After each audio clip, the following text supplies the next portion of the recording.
ఒక పక్క Plato philosophy ఆదర్శవంతమైన రాజ్యం గురించి మాట్లాడుతుంది. మరోపక్క Aristotle philosophy order, purpose, balance గురించి మాట్లాడుతుంది.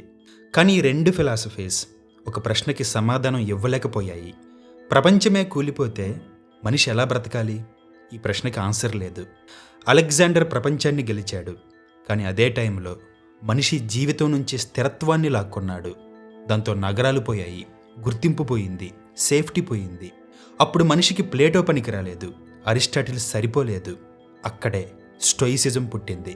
స్టోయిసిజం పుట్టింది సుఖం కోసం కాదు, ఆదర్శవంతమైన రాజ్యం కోసం అస్సలే కాదు, విరిగి ముక్కలైన ప్రపంచంలో మనిషి ఎలా నిలబడాలి అన్న ప్రశ్న కోసం.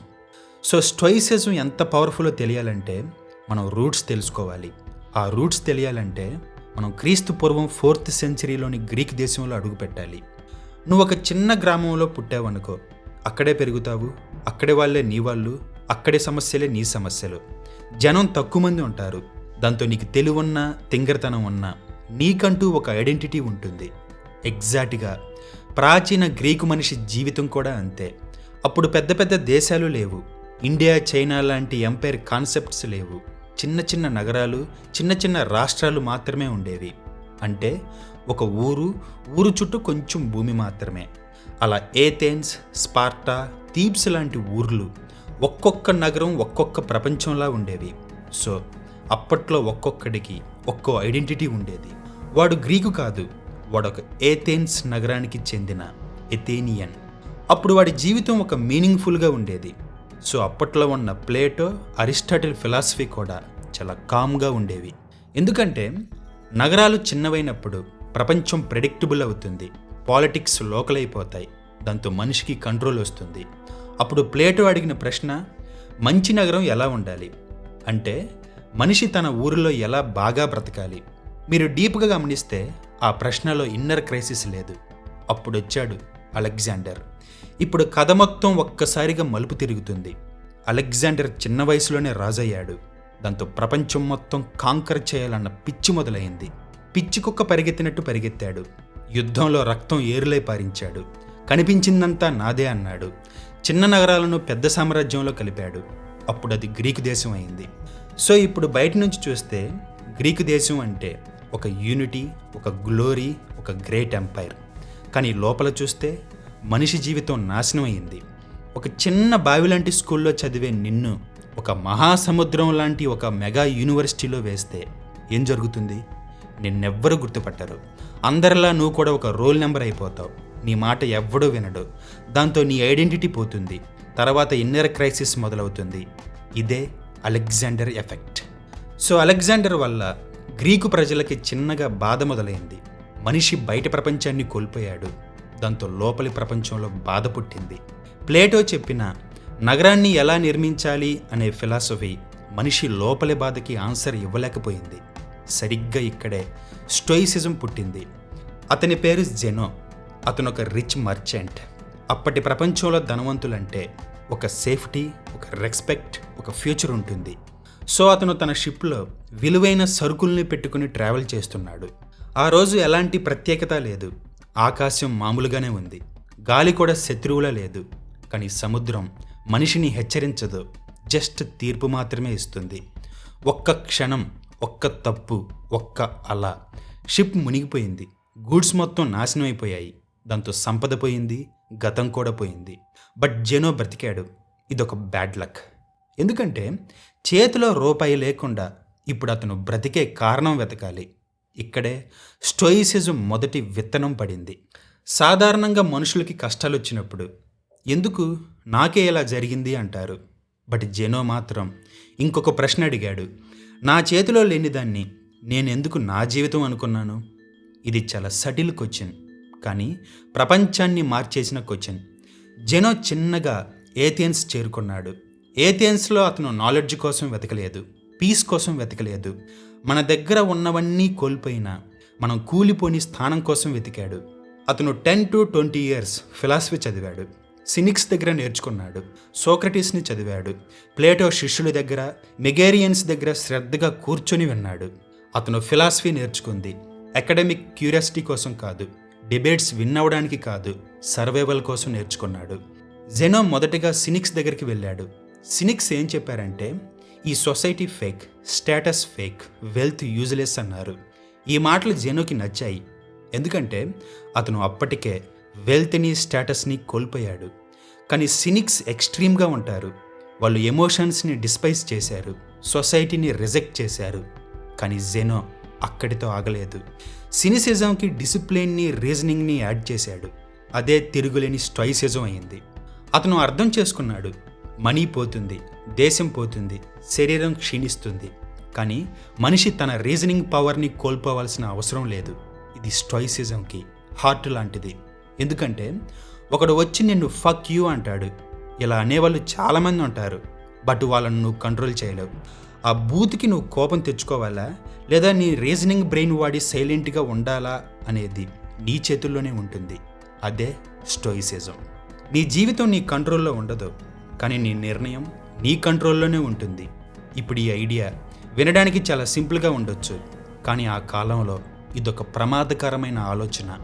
మొదటిగా జెనో ప్రజలకి స్పీచ్లు ఇవ్వలేదు. ఎందుకంటే అతను చరిస్మాటిక్ స్పీకర్ కాదు, అలాగే ఫైర్ బ్రాండ్ రెవల్యూషనరీ కాదు.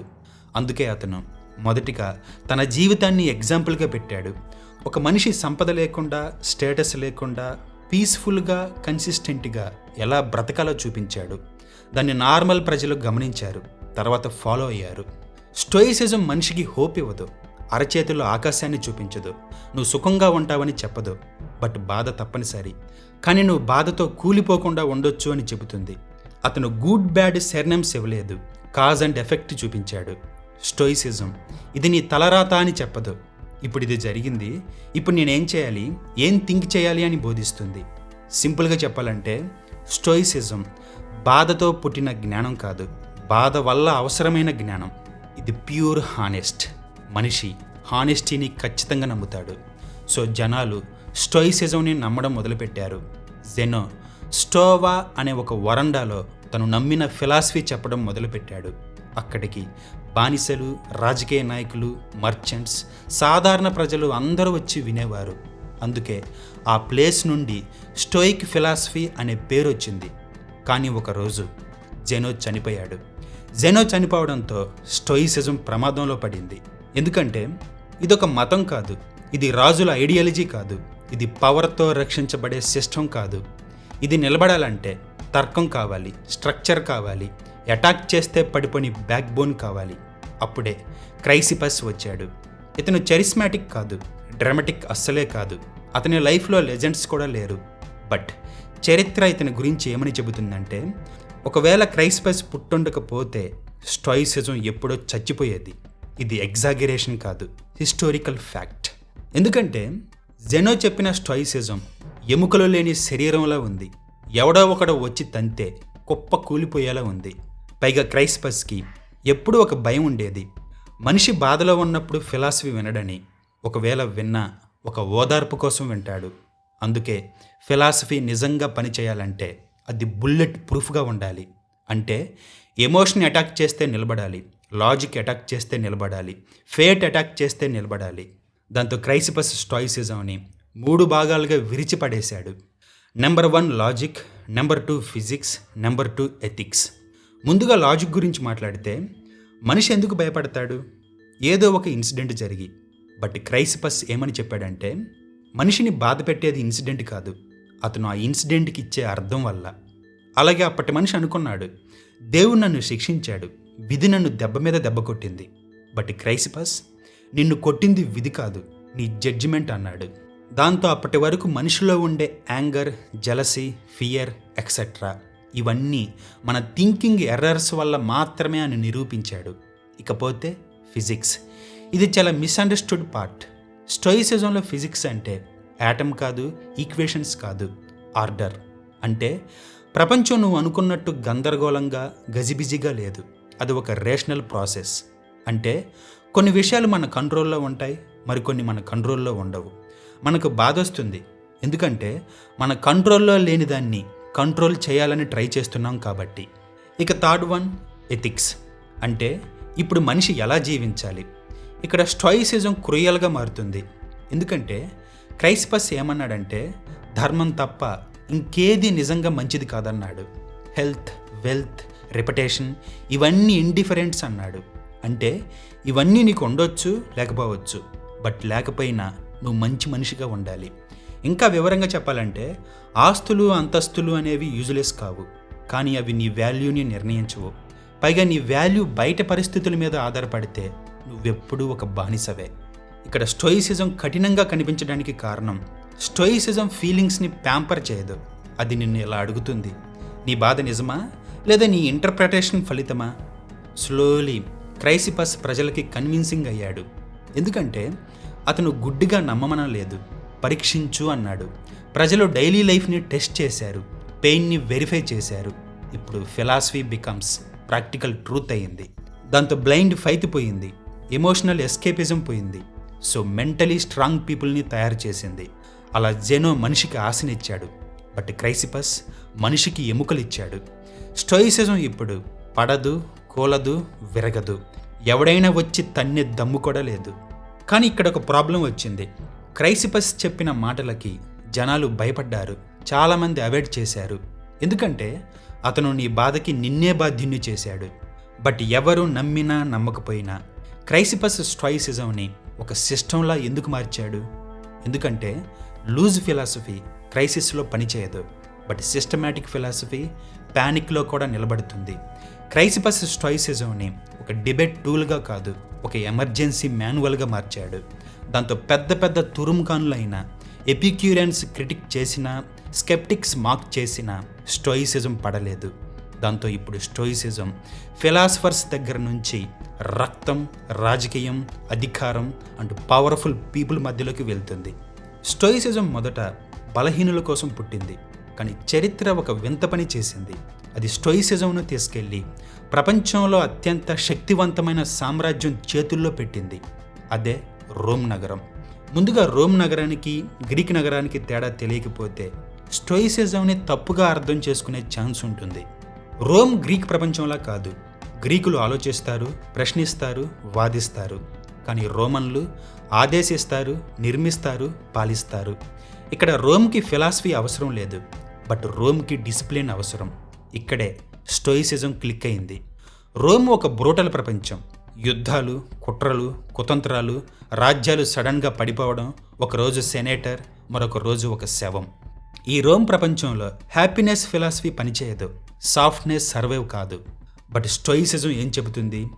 బయట రక్తాలు ఏరులై పారినా సరే నువ్వు అడ్డంగా నిలబడు, నీ లోపల నిలబడు అంటుంది. ఇది రోమ్ టెంపర్మెంట్కి పర్ఫెక్ట్ మ్యాచ్. సో స్టోయిసిజం ఇక్కడ చాలా సటిల్గా షిఫ్ట్ అవ్వడం జరిగింది. గ్రీక్ స్టోయిసిజం ఇన్నర్ సర్వైవల్ గురించి మాట్లాడింది, అంటే నేను ఎలా బ్రతకాలి. కానీ Roman stoicism inner discipline plus public duty గురించి మాట్లాడింది. సో ఇప్పుడు ప్రశ్న మారింది. నేను ఎలా బ్రతకాలి అనే ప్రశ్న నుంచి అధికారంలో ఉన్న నేను ఎలా నైతికంగా ఉండాలి అనే ఒక కఠినమైన ప్రశ్న పుట్టింది. ఇక్కడే సెనేకా ఎంటర్ అవుతాడు. సెనేకా ఒక ఫిలాసఫర్ మాత్రమే కాదు, అతను ఒక rich man, politician and Nero చక్రవర్తికి గురువు కూడా.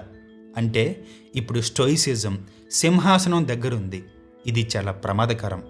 సెనేకా స్టోయిసిజంని ఫాలో అవుతూ 16 ఏళ్ల నీరో చక్రవర్తికి బోధిస్తూ రాజ్యాన్ని అప్పటి వరకు ఎవరూ పాలించని విధంగా గొప్పగా పాలించాడు. కానీ కాలం మారుతున్న కొద్దీ పక్కోడి మాటలు విని ఐడెంటిటీ క్రైసిస్తో నీరో చక్రవర్తి రాజ్యాన్ని దారుణంగా పరిపాలిస్తాడు. రోజు రోజుకి సెనేకా మాట నీరో చక్రవర్తి వినడం లేదు. చివరికి చెయ్యని తప్పుకి సెనేకాని కూడా చంపేస్తాడు. ఇక్కడ చాలామంది సెనేకాని హిపోక్రసీ అంటారు, బట్ స్టోయిసిజంని అర్థం చేసుకొని వాళ్ళు ఇక్కడే ఆగిపోతారు. ఎందుకంటే సెనేకాది కపటత్వం కాదు, వేదన. ఆయనకి ఆస్తులున్నా, పవర్ ఉన్నా నిరంతరం వేదనలో బ్రతికాడు. ఆయన ఎప్పుడు సంపద చెడ్డదనలేదు, ఆ సంపద నిన్ను పాలించకూడదు అన్నాడు. కానీ ఎవరైనా పవర్ దగ్గర ఉండడం అంటే కాంప్రమైజ్ అవ్వాలి, సైలెంట్గా ఉండాలి, గిల్టీ ఫీల్ అవ్వాలి. నీరో చక్రవర్తి ఒక క్రూరుడు, సెనేకా అతని గురువు. సో ఇప్పుడు ఇమాజిన్ చెయ్యి, నీ శిష్యుడు ఒక రాక్షసుడిగా మారుతున్నప్పుడు నువ్వు దాన్ని చూస్తున్నావు, కానీ నువ్వు ఆపలేకపోతున్నావు. సో ఇప్పుడు స్టోయిసిజం ఒక బ్రూటల్ క్వశ్చన్ వేస్తుంది. అధికారం చెడ్డదైతే దాని దగ్గర ఉండి నైతికంగా ఉండగలమా? సో సెనేకా ఇక్కడ ఫెయిల్ అయ్యాడా? అతను పూర్తిగా నిర్దోషి కాదు, అలాగే పూర్తిగా దోషి కూడా కాదు. ఎందుకంటే నువ్వు మంచివాడివి కావాలంటే పవర్కి డబ్బుకి దూరంగా ఉండాల్సిన అవసరం లేదు, కానీ నిన్ను ఆ పవర్ డబ్బు పాలించకూడదు అన్నాడు. ఇది మనం అనుకున్నంత ఈజీ కాదు, చాలా డేంజర్. జెనోలా క్రైసిపైస్లా ఉండడం కంటే సెనేకాలా ఉండడం చాలా డేంజర్. ఇక్కడ స్టోయిసిజం మళ్ళీ అడిగిన ప్రశ్న, పవర్ చెడ్డదా లేదా పవర్ని పట్టుకున్న మనిషి చెడ్డవాడా? పవర్ దగ్గరికి వెళ్ళి కూడా మనిషి మానవత్వాన్ని కాపాడగలడా? ఇది చాలా రిస్కీ ఎక్స్పెరిమెంట్. చాలా ఫిలాసఫీస్ పవర్ని టచ్ చేయగానే చనిపోతాయి, కానీ స్టోయిసిజం సెనేకా రూపంలో బ్రతికి నిలబడింది. సెనేకా పవర్ ఉండి కూడా యూజ్ చేసుకోలేదు, పైగా అతన్ని తన సొంత శిష్యుడే చంపుతుంటే అతను పారిపోలేదు, వేడుకోలేదు, శపించలేదు, చావుని యాక్సెప్ట్ చేశాడు. అతను తన చావుని ఒక మోరల్ యాక్ట్గా మార్చాడు. ఇక్కడ స్టోయిసిజం అల్టిమేట్ టెస్ట్ ఏంటంటే, నువ్వు నీ మరణాన్ని కూడా డిగ్నిఫైడ్గా జీవించగలవా? సెనేకా అది చేసి చూపించాడు. కానీ సెనేకా చేసిన ఒక తప్పు, నీరో మొదటి రోజుల్లో అతన్ని ఇంకా మార్చగలిగే అవకాశం ఉంది, వార్నింగ్స్ పనిచేసేవే, కానీ సెనేకా మౌనం పాటించాడు, కాంప్రమైజ్ చేశాడు. స్టోయిసిజం ఇక్కడ ఒక అన్కంఫర్టబుల్ ట్రూత్ చెబుతుంది.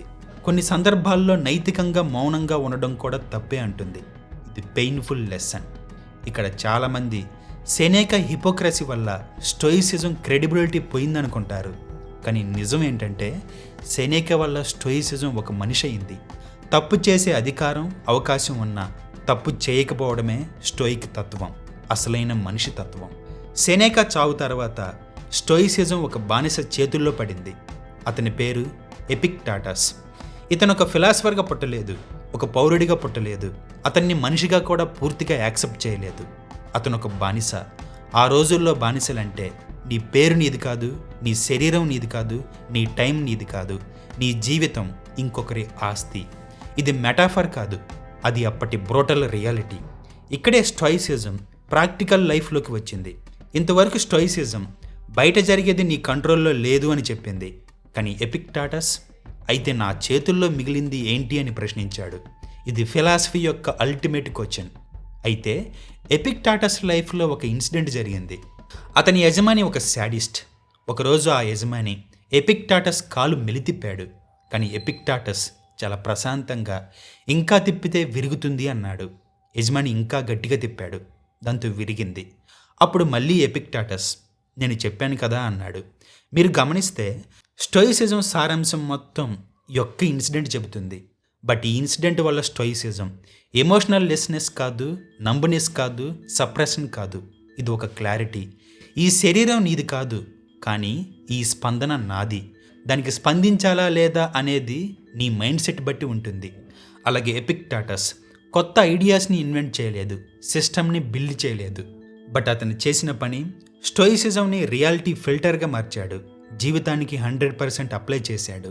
అతని ఫిలాసఫీ మొత్తం ఒకే ఒక ప్రశ్న చుట్టూ తిరుగుతూ ఉంటుంది, నీ కంట్రోల్లో ఉన్నదేది, లేనిదేది. దీనికి ఎపిక్టాటస్ చెప్పిన సెంట్రల్ ట్రూత్. నీ కంట్రోల్లో ఉన్నవి నీ అభిప్రాయాలు, నీ నిర్ణయాలు, నీ విలువలు. బట్ నీ కంట్రోల్లో లేనివి నీ శరీరం, నీ పేరు, నీ సంపద, నీ మరణం. ఫైనల్గా బాధ ఎక్కడొస్తుంది? కంట్రోల్లో లేనిదాన్ని కంట్రోల్ చేయాలనుకోవడంలో వస్తుంది. అలాగే ఎపిక్టాటస్ ప్రజలకి స్పీచ్ ఇవ్వలేదు, చరిస్మా చూపించలేదు, కేవలం అతని జీవితాన్ని మాత్రమే చూపించాడు. బానిసగా కూడా భయపడలేదు, దయనీయంగా మారలేదు. అన్నిటికంటే ముఖ్యంగా ఒక బానిసగా ఉంటూ తన విలువని ఎక్కడా తగ్గించుకోలేదు. తన లైఫ్తో నీ డిగ్నిటీ ఎవ్వరూ ఇవ్వరు, నువ్వే తీసుకోవాలి అని చెప్పాడు. ఇది చూసిన మిగతా బానిసలు, ప్రజలు పాటించకుండా ఉండలేకపోయారు. దాంతో ఫిలాసాఫికల్ రెవల్యూషన్ అయింది. స్టోయిసిజం బతికే ఫిలాసఫీ అయింది. ఇది చదివే ఫిలాసఫీ కాదు, స్టాండింగ్ ఫిలాసఫీ అయింది.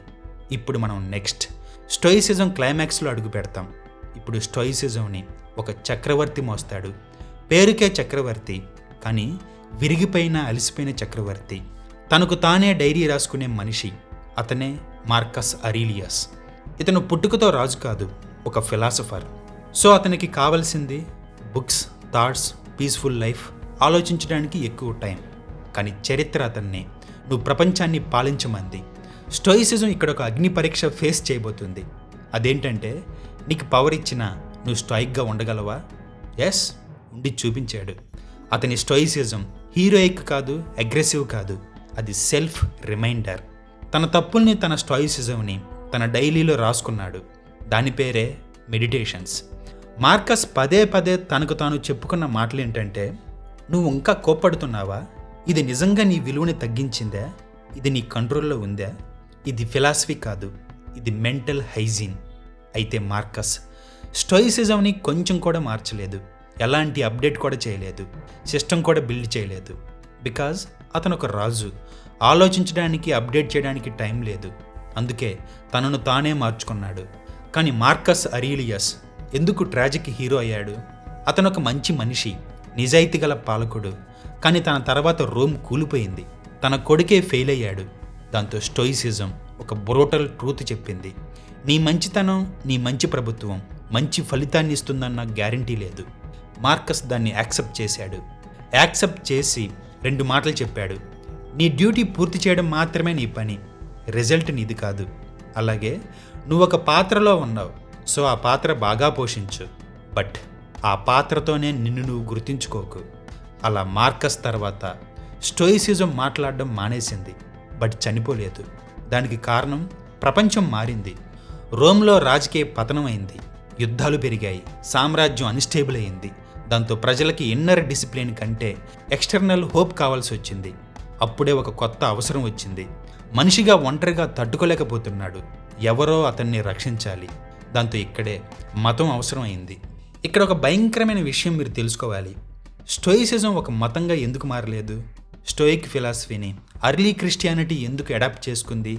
అసలు క్రిస్టియన్ ఎథిక్స్లో ఉన్న సగం ఎథిక్స్ స్టోయిసిజమే అని మీకు తెలుసా? అలాగే స్టోయిసిజం మళ్ళీ తిరిగి మోడర్న్ ప్రపంచంలోకి ఎప్పుడు, ఎందుకు, ఎలా వచ్చిందనేది మరో పాడ్కాస్ట్లో చెప్పుకుందాం.